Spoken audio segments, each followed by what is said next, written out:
welcome to the show. Thanks for being with us. Hey, Sean, great to be with you. Thank you. So you are all economic stuff. I want to start you with a headline out of Axios today. It says President Biden's allies see an opening. Americans are now getting an actual pay raise even after inflation.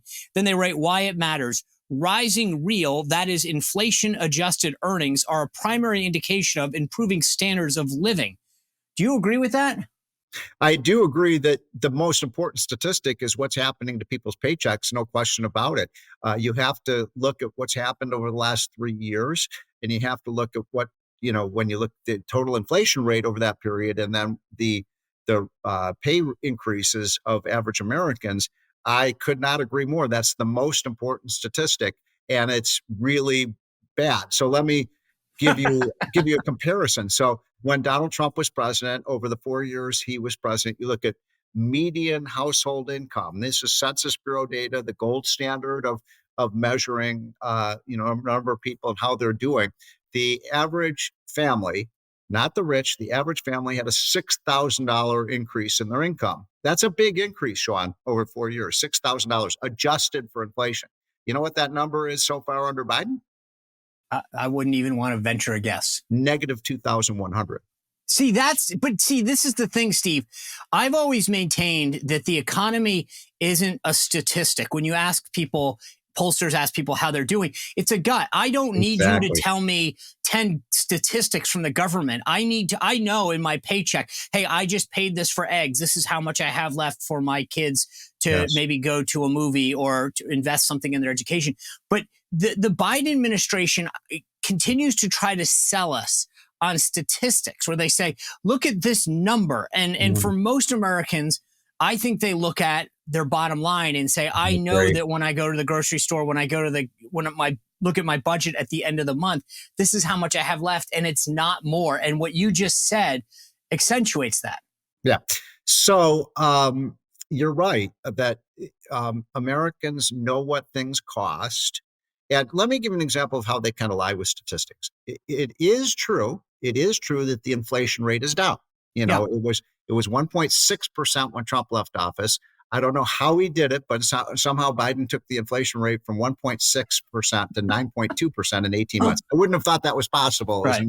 But now the inflation rate's running at about 3.5%. And I know a lot of people are going to get angry at me for saying that because that's the official statistic and people feel that it's a lot higher than that. But let's just take the official numbers. That still means that prices today for everything that you buy are 20% higher on average than when Biden came in office. Yet their wages and salaries are only up by 17%. In other words, and so what did they do? What are people doing? We know this. They're ringing up their credit card because they can't pay their bills to maintain their current standard of living. There is a reason, Sean, why every single poll for the last 2 years, whether it's Fox News or whether it's MSNBC or whether it's Gallup or any of the polls, they're all completely consistent and they haven't changed one iota. 70 to 80% of Americans say they're worse off today than they were when Trump was president. So I listen to the people, not the newscasters. Can I ask you a question about inflation? Like, let's say I go to a restaurant and I listened to an interview the other day with an owner of a small independent restaurant. And he was saying, my costs for meats are up. My costs for vegetables are up. Okay. So when you go to a restaurant, let's say that they a year ago or 6 months ago took the $10 item, the sandwich, and made it a $12 item.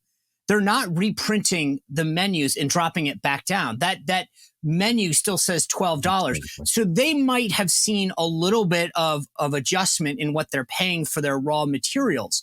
The pork and the meat and the eggs, et cetera. Yes. But they're not passing it along to consumers. Is that fair? Well, don't forget, Sean, that let's say you're that small business restaurant owner. Your costs are going up. Your cost of energy, your cost of the food, your cost of, all of the electricity to run all those things are higher. So the small businesses are really getting socked too. I mean, here's one of the ironies, in my opinion, of the Biden presidency. If you're in the top 5% of income, you've done pretty well over the last few years. No question about it. A decent stock market, things like that. If you look at people in the middle, they're just getting clobbered. Working class Americans. And that's, as you know, you work for President Trump. He is the president of working class Americans. Right. And Biden, that's the irony. Who are Biden's strongest supporters? The top people in the top 2 or 3%, and the people in universities with cushy jobs and government employees who don't feel the effects of these kinds of real world impacts their policies because they're kind of immune from it. Look, if you're if you're a millionaire, does it really matter to you that the price of food went up by 20%? No. Right. It's a regressive tax. So getting back to my point about statistics, there was the White House has made some hay about how well the job market has been doing. I read that there's some controversy in terms of how those numbers are cooked. Can you explain what the controversy is? Yeah, it's interesting. I was on Fox Business News when the jobs report came out on Friday. And so, all we had was the headline number, Sean, the 210,000. I said, oh, wow, this is a pretty good report, 210,000 jobs.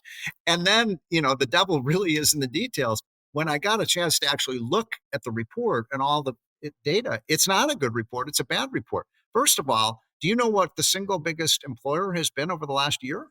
This is where it's the government, right? Government.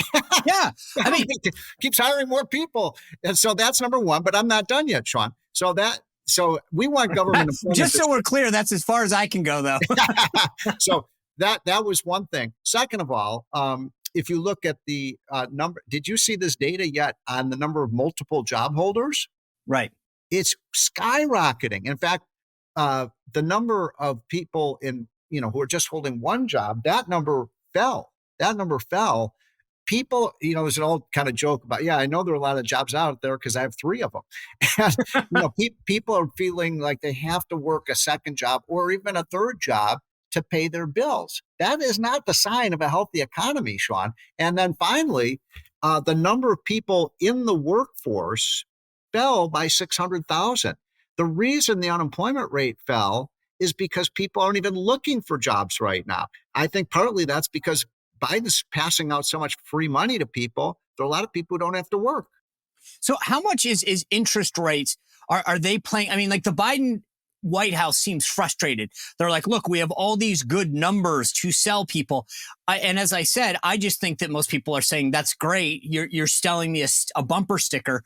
Here's what's beneath the bumper sticker, and it's not good. But how much is this beyond what we've talked about, a function of interest rates being high and that affecting people's credit cards and adjustable mortgages, et cetera? Well, I want to be clear on one thing. I mean, there's no question the economy is better today than it was a year ago. There's no doubt. It's improved. And that's because we hit such a deep ditch last year in terms of, the inflation rate going up to almost double digits. But here's the problem. I think most Americans see what's happening in Washington. I mean, people don't pay that much attention to it, but they do see this obscene, massive increase. It's all borrowed. It's like a big bubble. Well,